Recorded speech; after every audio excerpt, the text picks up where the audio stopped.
सोचिए एक ऐसे देश के बारे में जो जानबूझकर खुद को मिटा रहा है। ये एक आखिरी चुनाव है, पहचान और अस्तित्व के बीच। ये कोई इकोनॉमिक्स की क्लास नहीं है, ये एक लड़ाई है पहचान की। और जापान का स्टैंड बिल्कुल क्लियर है, हम जापान बनकर ही मिटेंगे, पर कुछ और बनकर जीना हमें मंजूर नहीं। जापान धीरे धीरे मर रहा है, ना किसी जंग से, ना किसी महामारी से। वो मर रहा है खामोशी से, एक ऐसी खामोशी जो अब कान फाड़ रही है। ये नंबर देखिए, 6,86,000। बस इतने बच्चे पैदा हुए 2024 में। ये अब तक का सबसे निचला स्तर है। और इसका मतलब क्या है? सीधा सा मतलब है, जितने बच्चे पैदा हो रहे हैं उससे 2 गुने लोग हर साल मर रहे हैं।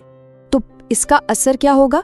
2045 तक सोचिए, देश की 1/3 से ज्यादा आबादी, 36% लोग सीनियर सिटीजन होंगे।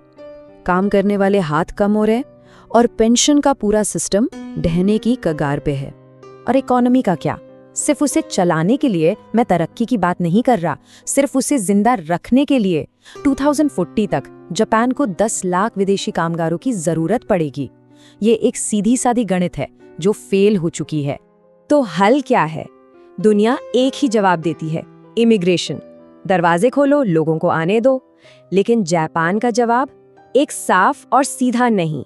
उन्होंने यूरोप को देखा है, वहां के हालात देखे हैं और तय कर लिया है, जो गलती उन्होंने की वो हम नहीं करेंगे। लेकिन ये डर सिर्फ थ्योरी में नहीं था, बहुत जल्द ये एक खौफनाक हकीकत बनने वाला था। बस एक चिंगारी की देर थी जिसने पूरे देश के अंदर दबे डर को एक झटके में भड़का दिया। टाइमलाइन जुलाई 2025, जगह सागा प्रांत का एक बेहद शांत छोटा सा शहर, चारों तरफ धान के खेत, सुकून।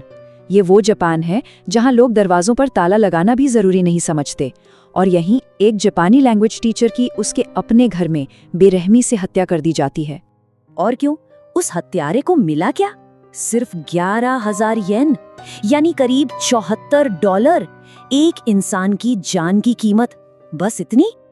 और कातिल कौन था? एक वियतनामी गेस्ट वर्कर। बस इसी एक घटना ने लोगों के मन के डर को आंकड़ों की आग में बदल दिया। तुरंत बाद सैतामा प्रांत से ये डेटा लीक हुआ और जंगल की आग की तरफ फैल गया। तुर्की और कुर्द लोगों की अरेस्ट रेट लोकल जापानियों से 15 गुना ज्यादा, अफ्रीकी नागरिकों की 3.4 गुना ज्यादा। अब डर सिर्फ एक एहसास नहीं था, वो एक बार चार्ट था जो सबके सामने था। और डर जब गुस्से में बदलता है तो वो शांत नहीं रहता। जो गुस्सा पहले सिर्फ ऑनलाइन था, अब वो सड़कों पर था। एक नई पॉलिटिकल मूवमेंट पैदा हो रही थी। इस मूवमेंट का चेहरा बनी एक पार्टी, सांसेतो। इनकी ग्रोथ देखिए, यह हैरान करने वाली है। 2022 में पार्लियामेंट में बस 1 सीट, और सिर्फ 3 साल बाद 2025 में 15 सीटें और 12.6% वोट। ये कोई छोटी मोटी जीत नहीं थी, ये एक पॉलिटिकल भूकंप था। लेकिन सबसे बड़ा शौक तो ये था कि इन्हें वोट दे कौन रहा है। ये कोई पुराने बुजुर्ग राष्ट्रवादी नहीं थे, नहीं। एग्जिट पोल्स ने जो सच दिखाया वो चौंकाने वाला था। इनके 45% वोटर 18 से 39 साल के नौजवान लड़के थे। ये जापान की युवा पीढ़ी का दबा हुआ गुस्सा था जो बाहर आ रहा था। और उनका मैसेज बिल्कुल साफ, सीधा और पावरफुल। जापान को जापान ही रहना होगा। तो समझिए, ये सिर्फ पॉलिटिक्स नहीं है, ये एक फाइनल स्टैंड है। एक देश अपनी आत्मा और अपने भविष्य के बीच में से किसी एक को चुन रहा है। और इस चॉइस की जड़ें सदियों पुरानी हैं। इसे समझने के लिए हमें जापान के डीएनए में जाना होगा।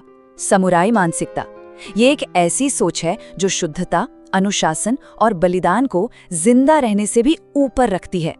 ये वही सोच है जो कहती है कि सम्मान सबसे ऊपर है, भले ही उसके लिए जान देनी पड़े। ये हाराकिली की जमीन है और ये जज्बा आज भी जिंदा है, बस इसका रूप बदल गया है। और आज ये सोच उनकी रिफ्यूजी पॉलिसी में साफ दिखती है। उनका 3 स्टेप का प्लान है। स्टेप 1, यूरोप में जो हो रहा है उसे देखो और उससे सीखो। स्टेप 2, मदद करनी है, पैसे दो, लोग नहीं। आपको पता है जापान यूएन की रिफ्यूजी एजेंसी के टॉप डोनर्स में से है। और स्टेप 3, अपनी सीमाओं पर ताला लगा दो। उनकी शरणार्थी स्वीकार करने की दर सिर्फ 1.5% है, दुनिया में सबसे कम। एक जापानी नेता ने इस पूरी सोच को एक लाइन में कह दिया था। उन्होंने कहा, अगर हम मिट भी गए तो कम से कम जो आखिरी इंसान मरेगा वो एक जापानी होगा। तो सवाल आखिर में वहीं आकर खड़ा हो जाता है, पहचान या अस्तित्व।